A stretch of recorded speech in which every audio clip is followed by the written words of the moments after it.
So hello my future doctors. तो कैसे आप सभी? तो उम्मीद है हमेशा की तरह अच्छे होंगे। तो स्वागत है आपका हमारा यूट्यूब चैनल लिसे नित्य एंड दिस इज चंचल कुलदीप। तो हमने देखो अभी तक क्या कहाँ तक देख लिया। हमने सेल बायोलॉजी में जो है हमने अभी तक 15 लेक्चर अपलोड कर दिए, जिसमें हमने अभी तक जो है सेल वॉल को कम्प्लीटली खत्म कर लिया है। अब हम आगे क्या देखेंगे, हमारा जो आगे का टॉपिक रहेगा वो सेल मेम्ब्रेन, और सेल मेम्ब्रेन के बाद में एक एक सेल ऑर्गेनेल को हम डिटेल में स्टडी करेंगे। और आखिरी में हमारा जो टॉपिक रहेगा वो क्या रहेगा, न्यूक्लियस। और न्यूक्लियस के बाद में चैप्टर क्या रहेगा, खत्म। तो वीडियो स्टार्ट करने से पहले मैं आपको एक इन्फॉर्मेशन बता दूं कि इस चैनल के अलावा मेरे फ्रेंड का एक और चैनल है जहां पर राजस्थान पुलिस एनटीपीसी है, जो रेलवे की भर्ती आती है, जितनी वैकेंसीज आती है ना कम्पिटिटिव एग्जाम्स के लिए, वहां पर फ्री में क्या वीडियो लेक्चर अपलोड करवाए जाते हैं। जैसे मैथ्स के हुए, जो जनरल साइंस है उसके जो वीडियो लेक्चर अपलोड किए जाते हैं। तो उस चैनल की जो आपको लिंक है वो डिस्क्रिप्शन बॉक्स में मिल जाएगी। अगर आपके फ्रेंड्स या आपके कोई जो रिलेटिव है वो अगर इन कम्पिटिटिव एग्जाम्स की क्या कर रहा है, तैयारी कर रहा है, तो आप उनको क्या कर सकते हो, रेफर कर सकते हो। तो इस चैनल की जो लिंक है वो डिस्क्रिप्शन बॉक्स में मिल जाएगी। आप क्या करना है, इसको आगे क्या कर देना, शेयर कर देना। तो आज का टॉपिक जो हम क्या कर रहे हैं, स्टार्ट करने जा रहे हैं। जो आज का टॉपिक रहेगा वो रहेगा हमारा सेल मेम्ब्रेन, वो रहेगा हमारा सेल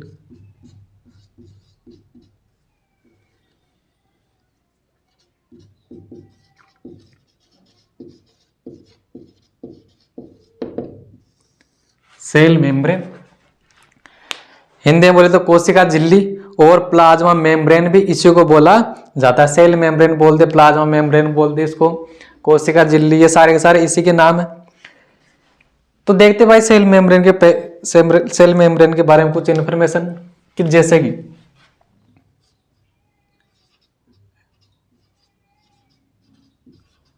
यह क्या होता है, बाह्यतम आवरण। क्या होता है, बाह्यतम आवरण। लेकिन प्लांट्स की जो सेल है उसके बाहर का सबसे बाह्यतम आवरण कौन सा होता है, सेल वॉल होता है। फंजाई में भी क्या होती है, सेल वॉल होती है। लेकिन जो बाह्यतम आवरण है यहाँ पर हम बोल रहे हैं वो सिर्फ किसके लिए बोल रहे हैं, हम एनिमल्स के लिए। मतलब जो जंतु होते हैं उनकी सेल का सबसे बाह्यतम आवरण क्या होता है, सेल मेम्ब्रेन होता है। अगला जो पॉइंट है, वो जो अगला हमारा जो पॉइंट है वो ये है कि यह है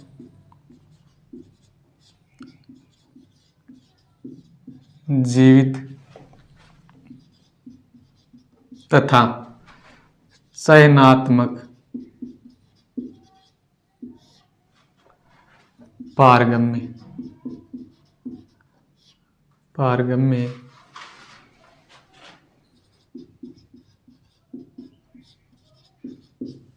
होती है।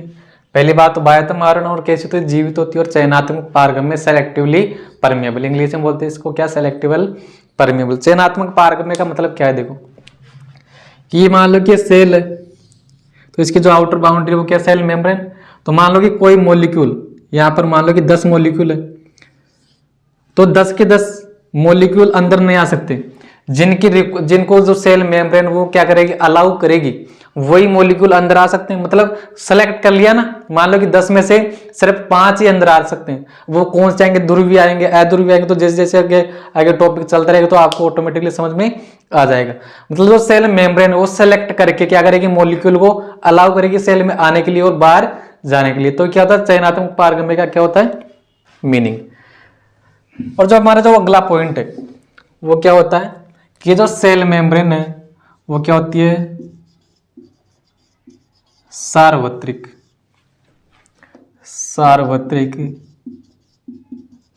झिल्ली। सार्वत्रिक झिल्ली होती है। अब सेल वॉल जो है वो किन्हीं में पाई जा सकती है और किन्हीं में नहीं भी पाई जा सकती। जैसे कि हमारे एनिमल्स में क्या होती है, सेल वॉल नहीं पाई जाती। वैसे माइकोप्लाज्म जो बैक्टीरिया उसमें भी सेल वॉल नहीं पाई जा सकती। लेकिन जितने भी जो जीव है उनमें उनकी सेल के बाहर कौन सा आवरण पाया जाता है, ये सेल मेम्ब्रेन। तो आपको देखने जरूर मिलेगा ही मिलेगा। अगला जो पॉइंट हमारा, ये कैसी होती है, पतली, मतलब थिन और लचीली। पतली व लचीली होती है तभी तो क्या सेल फ्रॉम मेथड से क्या हो सकता है, सेल डिवीजन होता है ना। मैंने आपको डिवीजन के टाइप बताए थे, एनिमल सेल में अलग और प्लांट सेल में अलग। तो एनिमल सेल में जो सेल मेम्ब्रेन वो अंदर की तरफ खींचती है। अब अंदर की तरफ क्यों खींचती है, तो वो लचीली है तभी तो अंदर की तरफ खींची।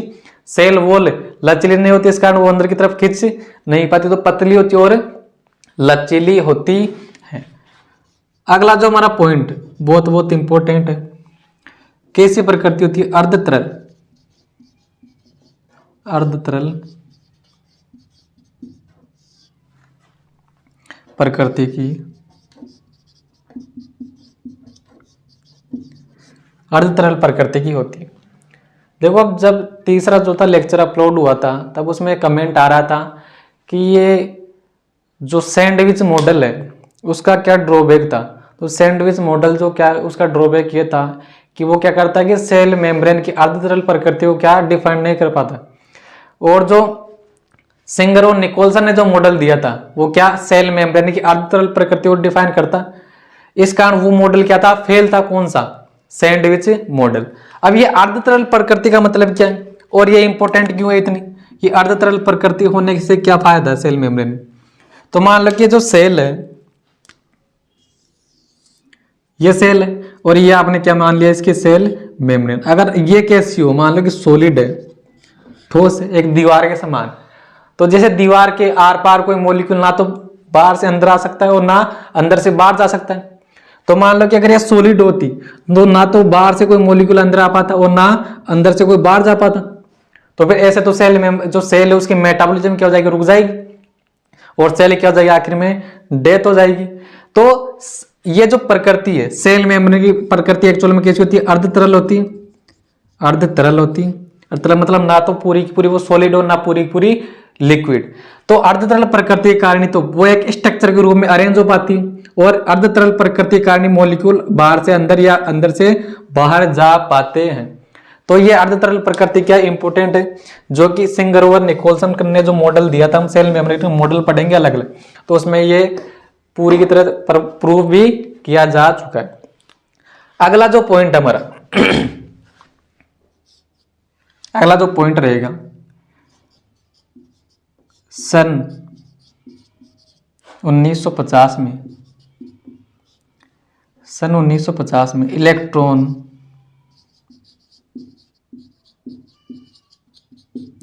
सूक्ष्मदर्शी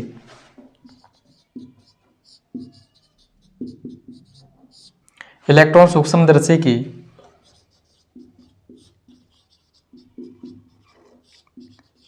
खोज के बाद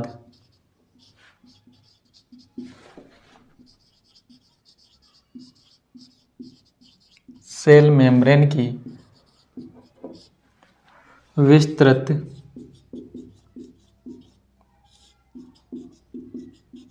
संरचना का अध्ययन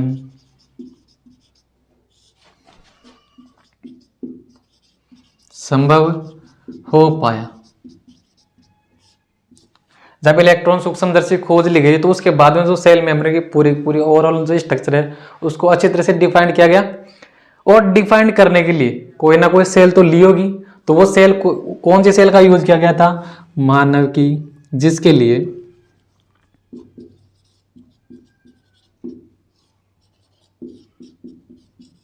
मानव आरबीसी या इसका दूसरा नाम क्या था, एरिथ्रोसाइट, एरिथ्रो आरबीसी का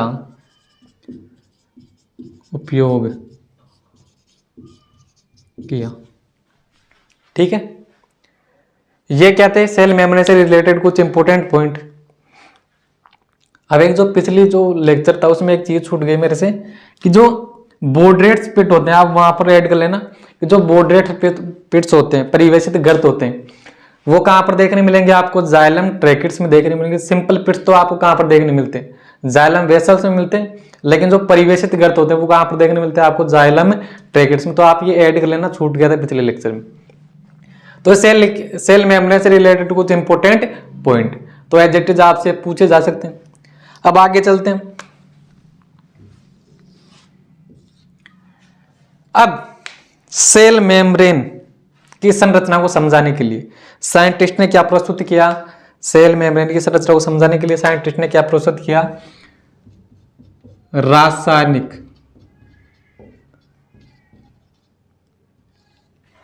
संरचना, इसकी रासायनिक संरचना को बताया साइंटिस्ट ने कि रासायनिक संरचना मतलब कौन कौन से केमिकल से मिलकर के बनी होती। तो रासायनिक संरचना में क्या बताया कि जो सेल मेम्ब्रेन होती, सेल मेम्ब्रेन लिपिड के दिख रहा है, लिपिड के दोहरे आवरण द्वारा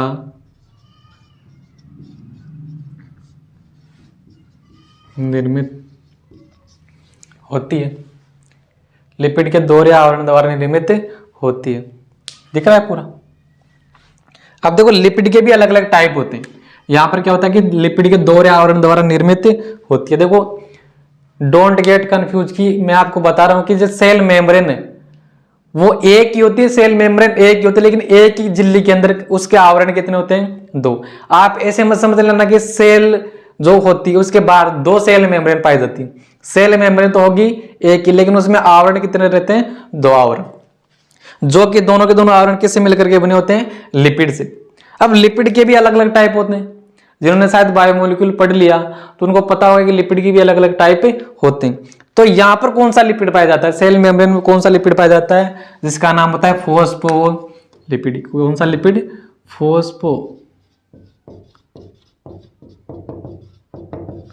फोस्फोलिपिड, या इसी का दूसरा नाम होता है फोस्फोग्लिसराइड।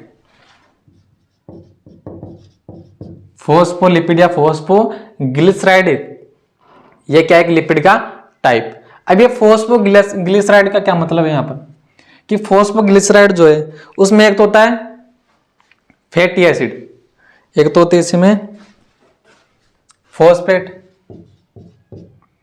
एक तो होता है इसमें फॉस्फेट, और एक होता है इसमें ट्राइग्लिसराइड। जो फोस्फोग्लिसराइड हो उसमें क्या होता है? एक तो फॉस्फेट होता है और एक होता है ट्राइग्लिसराइड। और ट्राइग्लिसराइड में भी क्या होता है? एक तो ग्लिसरॉल और एक होता है इसमें क्या? Fatty acid. ठीक है, तो ये लिपिड का क्या है? प्रकार फोस्फोलिपिड, जो दोहरे आवरण का निर्माण करके क्या करता है? सेल वॉल का फॉर्मेशन। अब ये जो लिपिड, ये फोस्फोलिपिड का जो मॉलिक्यूल है ये नेचर में कैसा होता है? एम्फीपैथिक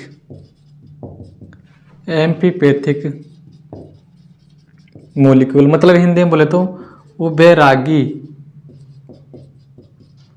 अणु होता है। उभयरागी अणु का मतलब क्या होता है कि जिसके 2 ध्रुव पाए जाते हैं, एक तरफ जलरागी मतलब एक तरफ हाइड्रोफोबिक और एक तरफ हाइड्रोफिलिक। तो ऐसे मॉलिक्यूल को क्या बोला जाता है? उभयरागी अणु या एम्फीपैथिक अणु। तो देखो इसकी स्ट्रक्चर को हम देखते हैं डायग्राम से कि मान लो कि फोस्फोलिपिड का मैं क्या बना रहा हूं, मैंने क्या बनाया? ये फोस्फोलिपिड का एक क्या है? मॉलिक्यूल। तो ये जो वाला आपको ऊपर एक राउंड राउंड दिख रहा है ये तो क्या है? इसका हेड पार्ट, जो कि किससे बना होता है? फॉस्फेट से। देखो यहां पर आ रहा है ना कि फोस्फोलिपिड या फोस्फोग्लिसराइड जो किससे मिलकर बना होगा? फॉस्फेट प्लस ट्राइग्लिसराइड से। तो ये जो हेड वाला पार्ट है वो तो किससे मिलकर के बना होगा? फॉस्फेट से। और ये नेचर में कैसा होगा? हाइड्रोफिलिक।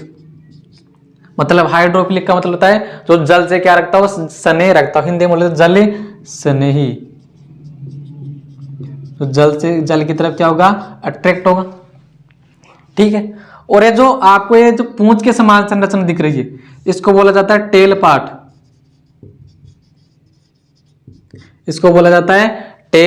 पार्ट। मतलब ये इसकी क्या है? पूंछ है। और ये किससे मिलकर के बनी होती है? Fatty acid. क्या होती है? फैटी एसिड की क्या होती है?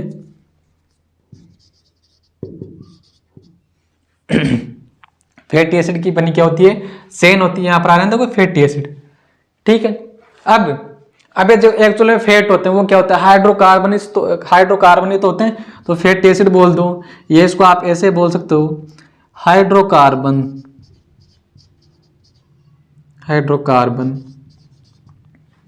की चेन, ठीक है। फैटी एसिड की चेन बोल दो आप इसको, या क्या बोल सकते हो कि हाइड्रोकार्बन क्या होती है, लंबी लंबी श्रृंखलाएं होती। अब आप 11th में हो, 12th में हो, या नीट की तैयारी तो आप कर ही रहे हो, तो आपने ऑर्गेनिक तो आप पढ़ ही रहे होंगे, तो वहां पर आपने इसके बारे में पढ़ा होगा हाइड्रोकार्बन। तो हाइड्रोकार्बन में अलग अलग टाइप के होते हैं। ऑर्गेनिक केमिस्ट्री में था ना, संतृप्त हाइड्रोकार्बन, असंतृप्त हाइड्रोकार्बन। तो ये जो हाइड्रोकार्बन चेन है, ये कैसे हो सकते हैं, या तो सेचुरेटेड हो सकते हैं, सेचुरेटेड, या अनसेचुरेटेड भी हो सकते हैं।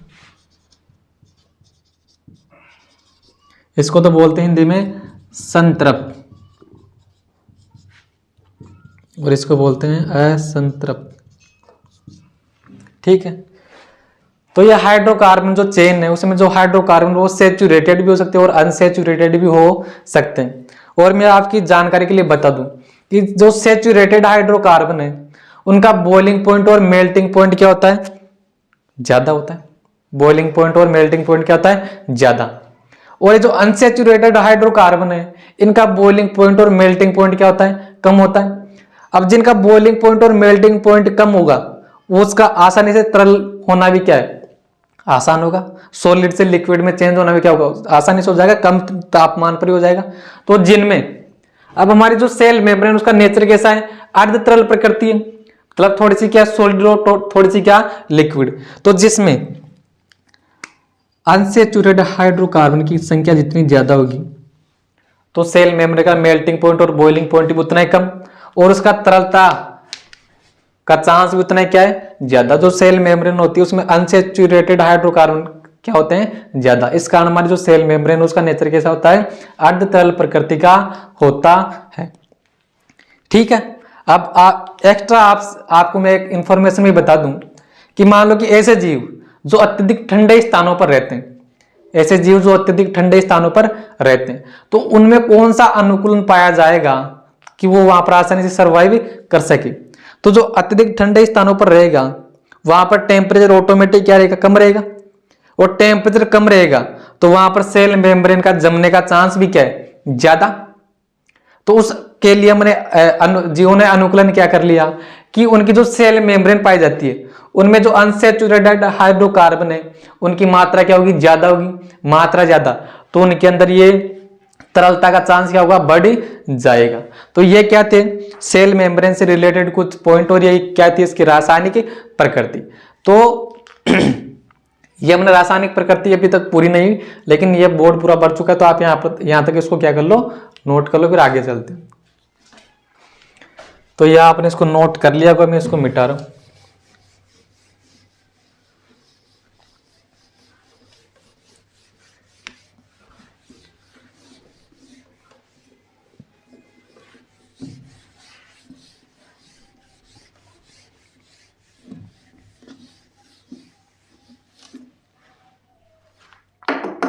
ठीक है, ये तो समझ लिया कि जो सेल मेम्ब्रेन है उसमें क्या होता है, लिपिड के दोहरा आवरण होता है। और लिपिड भी कौन सा टाइप होता है, लिपिड में फोस्फोलिपिड के दोहरे आवरण द्वारा सेल मेम्ब्रेन का क्या होता है, निर्माण। अब हम आगे बात करें कि व्यवस्था की बात करें, हम व्यवस्था अरेंजमेंट कि किस प्रकार से पाया जाएगा, जो लिपिड का दोहरा आवरण है वो किस प्रकार से पाया जाएगा सेल मेम्ब्रेन में। तो देखो इसके तीन तरीके हैं कि मान लो कि जो सेल मेम्ब्रेन है, ये क्या सेल मेम्ब्रेन, सेल की सेल मेम्ब्रेन। तो इसको मैं बड़ा करके दिखा रहा हूं, यहां पर थोड़ा सा इसका केमिकल नेचर दर्शा रहा हूं मैं बोर्ड पर। तो दोहरे आवरण में एक तो ये आवरण इस तरह से हो सकता है,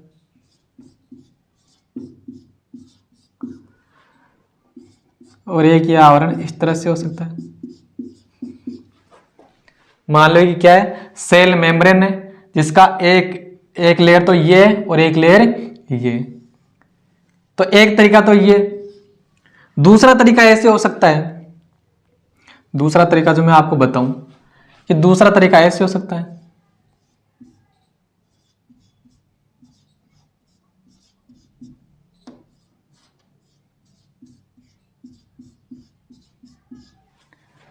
ठीक है, दूसरा तरीका ये। लेकिन एक चीज यहां पर आप लिख भी लो कि जो टेल वाला पार्ट है वो हाइड्रोकार्बन, तो क्या होगा, जल रागी होगा, जल विरागी या हाइड्रोफोबिक।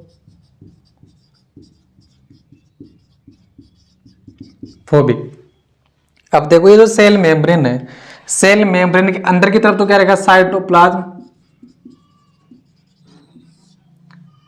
और बाहर की तरफ क्या रहेगा, अंतराली द्रव, इंटरस्टिशियल फ्लूइड। तो देखो सेल मेम्ब्रेन के अंदर की तरफ क्या है, जल है, और सेल मेम्ब्रेन के बाहर की तरफ क्या है, जल है। तो देखो ये जो हेड वाला पार्ट है वो तो क्या रहेगा, जल से सने रखेगा, इस कारण वो जल में क्या रहेगा, स्टेबल रहेगा।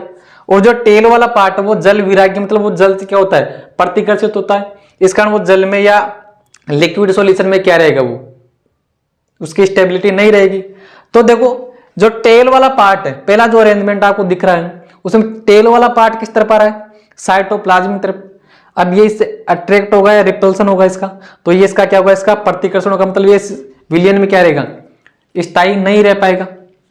लेकिन इधर देखो ये हेड वाला पार्ट किस तरफ आ रहा है, अंतराल द्रव की तरफ आ रहा है, तो इधर तो इसको स्टेबिलिटी मिल जाएगी, लेकिन इस तरफ स्टेबिलिटी नहीं मिल पाएगी।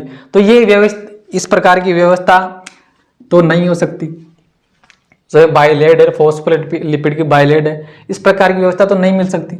इधर देखो, इधर साइटोप्लाज्म, इधर क्या, इंटरस्टिशियल फ्लूइड, तो इधर टेल आ रही है और इधर भी टेल आ रही है, तो ये भी इसको क्या करेगा, रिपेल करेगा, और ये भी इसको क्या करेगा, रिपेल। मतलब ये तो कतई नहीं हो सकता। जो टेल वाला पार्ट है वो दोनों तरफ किसके संपर्क में आ रहा है, वो जल के संपर्क में आ रहा है, तो इस प्रकार का अरेंजमेंट भी नहीं पाया जा सकता। अब तीसरी प्रकार की आप व्यवस्था देखो, ये अगर हम ऐसा बना दे इसको,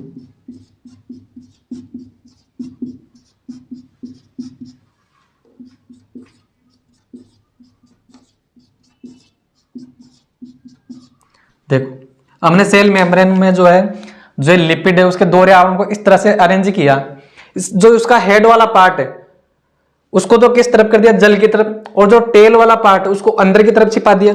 देखो इस तरफ क्या है, इस तरफ क्या, इंटरस्टिशियल फ्लूइड है, और इस तरफ क्या है, साइटोप्लाज्म। तो इधर भी क्या है, वाटर है, इधर भी क्या है, वाटर है। देखो इधर वाटर के कांटेक्ट में कौन आ रहा है, सिर आ रहा है, तो वो तो पहले से क्या होता है, ऑलरेडी क्या होता है, जल से नहीं। तो इधर भी क्या, इसको स्थायित्व मिलेगा। और देखो इधर भी क्या आ रहा है, बाहर की तरफ भी क्या रहा है, इसका हेड वाला पार्ट है वो भी क्या रहता है, जल से सने रखता है। तो मतलब जो जल से सने रखने वाला पार्ट है, तो हमने उसको तो किस तरफ कर दिया, जल की तरफ कर दिया। और जो जल से प्रतिकर्षित होता है, मतलब जो जल विरागी पार्ट है, उसको हमने क्या कर दिया, अंदर की तरफ छिपा दिया। तो ये व्यवस्था ठीक बैठती है कि नहीं बैठती, ये दोनों प्रकार की जो व्यवस्था है, इस प्रकार का अरेंजमेंट अगर सेल मेम्ब्रेन का होगा तो स्थायी नहीं रह पाएगी। इस कारण ये तीसरा अरेंजमेंट है वो क्या होता है, सही होता है। तो आपको ये बनाना नहीं, ये मैंने सिर्फ समझाने के लिए बोर्ड पर लिखा है। अब व्यवस्था हमने देख चुके हैं कि ये तीसरे प्रकार की जो व्यवस्था वो पाई जाती है। तो मैं यहां पर लिखवा देता हूं ये कि व्यवस्था में फॉस्फोलिपिड के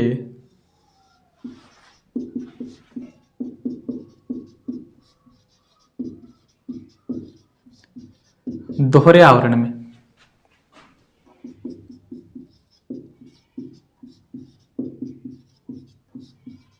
सिर बाहर की ओर, मतलब इंटरस्टिशियल फ्लूइड की तरफ और साइटोप्लाज्म की तरफ।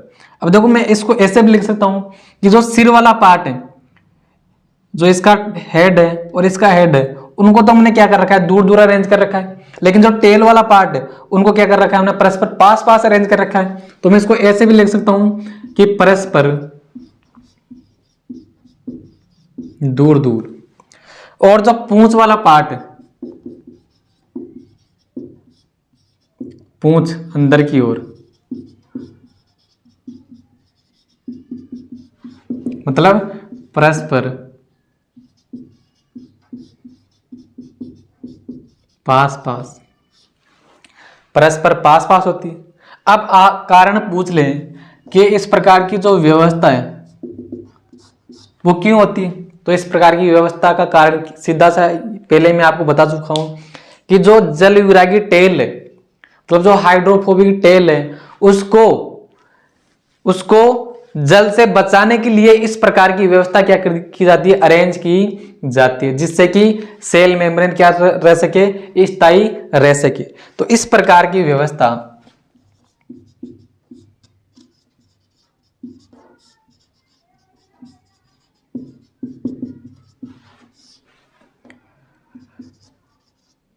जल विरागी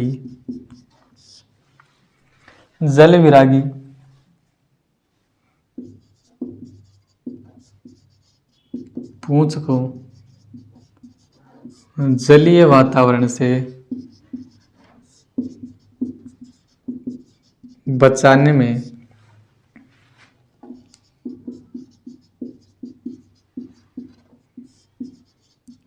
सहायता करती है। याद है तो समझ में आ गया कि जल विरागी जो टेल है, हाइड्रोफोबिक टेल है, वो क्या हो सके, जो जलीय वातावरण से क्या वो प्रोटेक्ट हो सके। ये तो समझ में आ गया। लेकिन अब जिन्होंने इस मॉडल, जो इस रासायनिक संरचना को प्रस्तुत कर रहे हैं, फिर उनसे आगे का सवाल ये पूछा गया। उस सवाल से पहले मैं आपको एक चीज बता दूं कि देखो, ये जो इसकी टेल वाला पार्ट है, ये टेल वाला पार्ट है, इनके बीच में क्या पाया जाता है, हाइड्रोफोबिक आकर्षण, हाइड्रोफोबिक आकर्षण। ये क्या होता है, एक प्रकार का दुर्बल वांडरवॉल फोर्स होता है, दुर्बल वांडरवॉल फोर्स होता है, जिसके कारण ये टेल एक दूसरे को क्या करती है, आकर्षित करती है। मतलब अध्रुवीय को अपनी ओर क्या करता है, आकर्षित करता है। तो देखो कि ये समझे आप कि ये दोनों परतें, ये दोनों टेल, ये वाली टेल इस टेल को क्या करेगी, आकर्षित करेगी। तो दोनों परतें देखो ऐसे, तो ये मानो कि ये ऊपर वाली क्या एक लेयर है, ये नीचे वाली लेयर है, तो दोनों की जो टेल है उनके बीच में क्या पाया जा रहा है, अट्रैक्शन। दोनों लेयर आपस में जुड़ी रहेगी कि नहीं, ठीक है। तो दोनों लेयर के बीच में क्या पाया जा रहा है, अट्रैक्शन पाया जा रहा है। तो इस कारण दोनों लेयर को तो क्या हो गया, इस तरह तो हो गया। लेकिन साइंटिस्ट से यह पूछा गया अगला सवाल कि भाई मान लिया आपकी बात कि दोनों लेयर के बीच में तो आकर्षण है, लेकिन एक ही जो परत है, ये जो एक परत है, एक परत में जो फॉस्फोलिपिड के मॉलिक्यूल है, इनके बीच में कौन सा आकर्षण पाया जाता है। मान लो कि ये जो मॉलिक्यूल है, एक लेयर है, ये फॉस्फोलिपिड का एक मॉलिक्यूल या दूसरा मॉलिक्यूल, तो इनके बीच में आकर्षण होगा, एक दूसरे बंधे रहेंगे, तभी तो सेल मेम्ब्रेन स्थायी रह पाएगी, नहीं तो वो क्या होगी, बिखर जाएगी। तो आप ये बताइए कि जो एक ही परत में जो फॉस्फोलिपिड के मॉलिक्यूल होते हैं, उनके बीच में कौन सा आकर्षण पाया जाता है, जिस कारण से सेल मेम्ब्रेन क्या रहती है, स्टेबल रहती है। ठीक है भाई, समझ में आ गया। तो इसकी जानकारी के लिए मैं बता दूं कि जो फॉस्फोलिपिड के मॉलिक्यूल होते हैं, उनके बीच बीच में क्या पाए जाते हैं, ऐसे कोलेस्ट्रॉल के अणु पाए जाते हैं, कोलेस्ट्रॉल के अणु पाए जाते हैं। ये क्या है, कोलेस्ट्रॉल। ये क्या होती है, एक व्युत्पन्न वसा होती है। कोलेस्ट्रॉल क्या होती है, एक व्युत्पन्न वसा होती है। कोलेस्ट्रॉल के अणु क्या करेंगे कि एक ही परत में जो फॉस्फोलिपिड के मॉलिक्यूल उनको आपस में बांध करके रखेगा, जिसके कारण सेल मेम्ब्रेन क्या हो पाएगी, स्टेबल रह पाएगी। और आपकी जानकारी के लिए मैं बता दूं कि जो कोलेस्ट्रॉल, ये जो सेल मेम्ब्रेन में जो कोलेस्ट्रॉल पाया जाता है, वो सिर्फ किन में पाया जाता है, यूकेरियोट्स में पाया जाता है। प्रोकैरियोट्स में कोलेस्ट्रॉल नहीं पाया जाता, उनकी सेल में कोलेस्ट्रॉल क्या रहता है, एब्सेंट रहता है। ठीक है, इतना तो समझ में आ गया। अब फिर सवाल ये उठता है कि फिर जो प्रोकैरियोट्स है उसमें कोलेस्ट्रॉल नहीं पाया जाता, तो फिर उनमें सेल मेम्ब्रेन स्टेबल कैसे रह पाएगी। तो उनमें कोलेस्ट्रॉल की जगह क्या पाया जाता है, हैप्नोइड्स पाया जाता है, जिसमें क्या होती है, 5 रिंग पाई जाती है। तो आप इसको कहीं कहीं ऊपर कॉपी के ऊपर लिख लेना कि प्रोकैरियोट्स में कोलेस्ट्रॉल के स्थान पर क्या पाया जाता है, हैप्नोइड्स पाया जाता है, जिसमें 5 रिंग पाई जाती है। और ये जो कोलेस्ट्रॉल है, कोलेस्ट्रॉल का जो मॉलिक्यूल होता है, उसका डायग्राम जो बायोमोलिक्यूल वाला जो चैप्टर है, जहां पर चैप्टर स्टार्ट हो रहा है, तो चैप्टर के शुरू होते ही जो दूसरा पेज है वहां पर बहुत सारे डायग्राम दे रखे हैं, तो वहां पर आपको कोलेस्ट्रॉल का डायग्राम भी अच्छी तरह देखने मिलेगी। ठीक है, तो जो आखिरी वाला पॉइंट, आखिरी वाला जो पॉइंट है वो भी मैं लिख देता हूं। पहले आप क्या करो, इस डायग्राम को क्या कर लो, पहले इसको लिख लो, फिर इस डायग्राम को बना लो, फिर जो आखिरी में पॉइंट है कि एक ही परत के मध्य फॉस्फोलिपिड अणु को बांधने का कार्य कौन करता है, कोलेस्ट्रॉल करता है, तो वे आपको वो नीचे लिखो रहा हूं। पहले आप क्या करो, इसको यहां तक नोट कर लो। तो मैं साइड में हट जाता हूं, पहले आप इसको नोट करो, फिर उसको नोट करो, फिर आखिर का पॉइंट हम डिस्कस करते हैं। तो मुझे उम्मीद है आपने लिख लिया होगा, तो मैं इसको मिटा रहा हूं।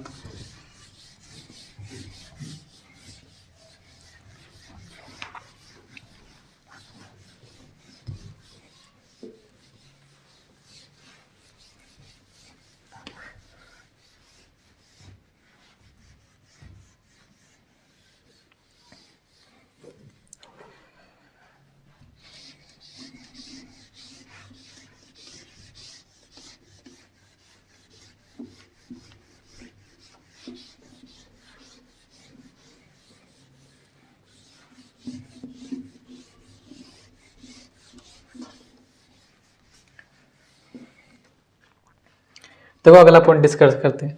देखो उससे पहले कि एक कमेंट आ रहा था कमेंट बॉक्स में कि सर बार बार ऐसे साइड में क्या देखते हो, तो बार बार साइड में कुछ नहीं देखता, मैं क्या कर रखा है कि यहाँ पर लैपटॉप रखा हुआ है, उसमें मैंने स्क्रीन कास्ट कर रखी है, तो उसमें देखता हूँ कि बार बार कहीं पर ये जो मैं लिख रहा हूँ वो ऊपर नीचे तो नहीं हो रहा है।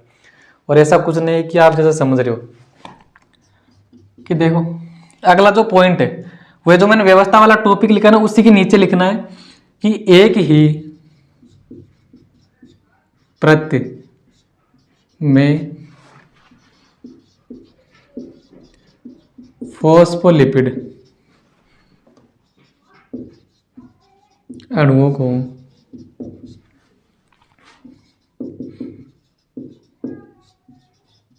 बांधने का कार्य कोलेस्ट्रॉल द्वारा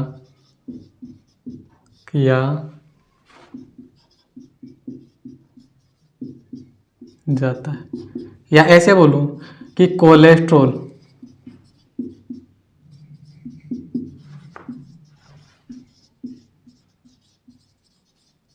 सेल मेम्ब्रेन को स्टेबिलिटी प्रोवाइड करवाता है।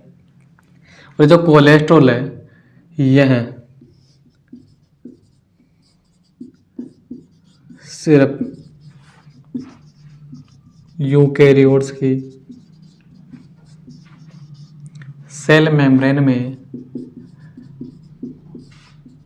पाया जाता है। ठीक है, यह हो गया।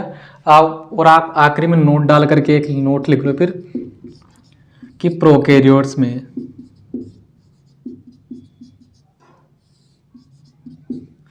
कोलेस्ट्रॉल के स्थान पर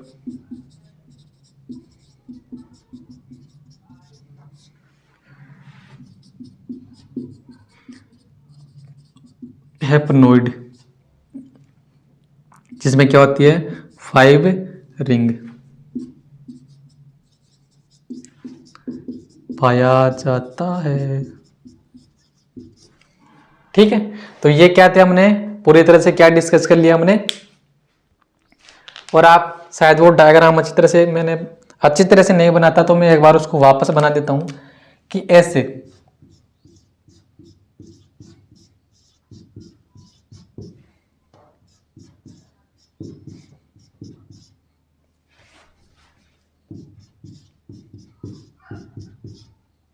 तो ये क्या है सेल मेम्ब्रेन, तो ये तो क्या है फॉस्फोलिपिड की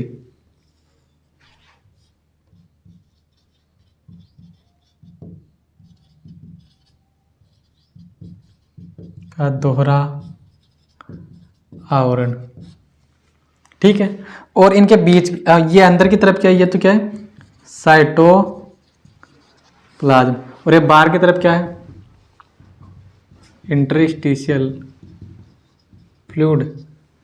ठीक है, और इन टेल्स के बीच में क्या पाया जाता है, इन टेल्स के बीच में क्या पाया जाता है हाइड्रोफोबिक अट्रैक्शन। Hydrophobic attraction. और ये जो फॉस्फोलिपिड के मॉलिक्यूल है उनके बीच में क्या पाया जा रहा था, ऐसे कोलेस्ट्रॉल, जो कि क्या करता है, स्टेबिलिटी प्रोवाइड होता है। तो ये क्या है, कोलेस्ट्रॉल के मॉलिक्यूल। तो ये हमने यहाँ तक क्या देख लिया, जो सेल मेम्ब्रेन है उससे रिलेटेड जो कुछ इंपॉर्टेंट पॉइंट देख ली, और सेल मेम्ब्रेन के उसका जो बेसिक फंडामेंटल इंफॉर्मेशन देखने बाद में हमने उसकी रासायनिक प्रकृति को अच्छी तरह से डिस्कस किया। रासायनिक प्रकृति में हमने क्या देखा, जो सेल मेम्ब्रेन उसके दो आवरण होते हैं, लेकिन दोनों आवरण किससे मिलकर के बने होते हैं, वो फॉस्फोलिपिड के अणुओं से मिलकर के बने होते हैं। और फॉस्फोलिपिड अणुओं में जो उसका फॉस्फेट वाला पार्ट है, सिर वाला पार्ट, वो तो क्या होता है, जल रागी, और जो उसके टेल वाला पार्ट है वो क्या होता है, फैटी एसिड की चेन होती है, जो क्या होता है, जल विरागी। ठीक है, तो ये हमने क्या देखा, सेल मेम्ब्रेन की रासायनिक संरचना को देखा। अब आगामी लेक्चरों में हम क्या देखेंगे, सेल मेम्ब्रेन, इससे रिलेटेड इसके कुछ ड्रॉबैक्स देखेंगे, फिर इसका जो अगला ड्रॉबैक्स के देखने बाद में फिर उसका क्या निष्कर्ष निकलेगा, तो फिर आगे आने वाले लेक्चर में हम वो आगे डिस्कस करेंगे। तो मुझे उम्मीद है कि आपको वीडियो पसंद आई होगी, तो वीडियो का आप लाइक करें, चैनल को ज़्यादा से ज़्यादा सब्सक्राइब करें। और जो मैंने आपको पहले बता दिया इन्फॉर्मेशन कि एक अलग से चैनल और बना रखा है मेरे फ्रेंड ने, जिसमें क्या करवाया जाता है, जो जितने भी कॉम्पिटिटिव एग्जाम है, राजस्थान पुलिस, रेलवे, एनटीपीसी, इनकी क्या करवाई जाती है, फ्री में तैयारी करवाई जाती है। वहाँ पर रेगुलर लेक्चर अपलोड हो रहे हैं, तो आप वहाँ पर जाकर के विजिट कर सकते हो। तो मिलेंगे अगली वीडियो में। Thank you very much.